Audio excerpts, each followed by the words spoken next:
विशेष पोलीस महानिरीक्षक वीरेंद्र मिश्र यांनी पोलीस मुख्यालय छत्रपती संभाजीनगर ग्रामीण येथे मराठवाड्यातील 4 जिल्ह्याच्या वरिष्ठ अधिकाऱ्यांसोबत महत्त्वपूर्ण गुन्हे आढावा बैठक घेतली।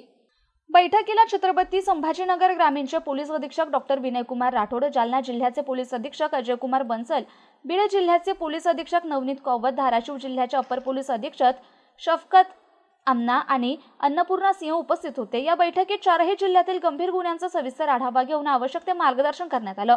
अवैध शस्त्रे, दारू, गुटखा, गांजा आणि ड्रग्ज यासारख्या अवैध धंद्यांवर प्रभावी कायदेशीर कारवाई करण्याचे निर्देश देण्यात आले। तसेच जिल्ह्यातील वाहतूक नियमन, मोटरसायकल आणि 4 चाकी वाहन चोरी रोखण्यासाठी उपाययोजना आखण्यावर भर देण्यात आला। महिला सुरक्षेसाठी दामिनी पथक, भरोसा सेल, पोलीस काका दीदी पथक कार्यान्वित करण्यासह शाळा कॉलेज परिसरात गुन्हे रोखण्यासाठी विशेष लक्ष देण्याचे आदेश दिले।